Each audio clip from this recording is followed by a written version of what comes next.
আন্দাজি খালি ইয়া করেন না।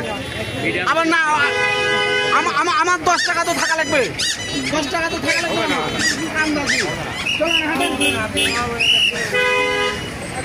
হাঁটে না আর কথা বলেন না, বিশাল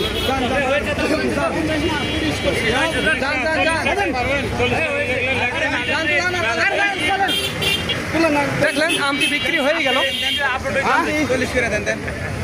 আমি 10 টাকা কম দিয়েছি, 40 তো দিলেন, আমি 10 টাকা কম 30 টাকা লেগেছে না। আমি আজকে নতুন যে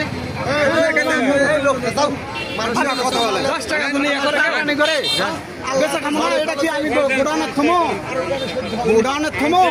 40 টাকা করে দেন, তারপরে আপনার কিনা থাকলেও আপনি এমনি আমার মাল পাবেন, এমনিতে আপনি মাল পাবেন। এগুলাই গন্ডগোল গন্ডগোল গন্ডগোল। আম বেচা তো মানুষ খালি মরে যাচ্ছে, 1000-1200 টাকা মন আম বেচা কি করবে মানুষ? ওই দেখেন আমটা বিক্রি হয়ে গেল। দেখে 1640 টাকা দর, 1640 টাকা দরে এই হিমসাগর আমটি বিক্রি হয়ে গেল। এটি রাজশাহী মোহনপুর থানা কামারপাড়া বাজার আমের বাজার থেকে আমি আপনাদের জানাচ্ছি। দেখুন 1640 টাকা দরের আম, একেবারে হিমসাগর আম।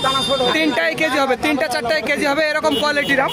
1640 টাকা দরে হিমসাগর আম বিক্রি হয়ে গেলে এটি শুধুমাত্র পাইকারির জন্য। যারা 50-60 ক্যারেট বা 100 ক্যারেট নিতে চান তাদের জন্য। আর যারা 20-30 কেজি বা 50 কেজি নেবেন তাদের 100 টাকা কেজি। এটি মনে রাখবেন। আমি মোহনপুর থানা কামারপাড়া আমের বাজার থেকে বলছি, মিজানুর রহমান। তো যাদের আমের প্রয়োজন হবে তারা আমাদের জানাবেন। স্ক্রিনে এবং ডিসক্রিপশন বক্সে আমাদের নাম্বারটি দেওয়া আছে। আর একটি কথা বন্ধুরা, আমাদের আরও একটি আমের আড়ত রয়েছে সাপাহার।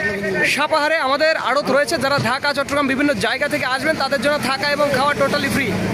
আপনারা এসে আম নিয়ে যাবেন। আর একটি কথা বন্ধুরা, ভিডিওটি ভালো লাগলে, সাপাহারের আমের খালি পোকা, কামারপাড়ার আম মিষ্টি বেশি, খাইতে ভালো। তাই না? সাপাহারের আমের আম পোকা। তো যাই হোক, যাদের আমের প্রয়োজন হবে তারা আমাদের জানাবেন। স্ক্রিনে এবং রাজশাহী কামারপাড়ার আম একবারে ফ্রেশ। সাপাহারের আম চলে না, সাপাহারের আম একদম পোকা, তাই না? কামারপাড়ার আম সেই স্বাদ। যাই হোক বন্ধুরা, আপনারা আসবেন, এসে আম নিয়ে যাবেন। তো ধন্যবাদ বন্ধুরা।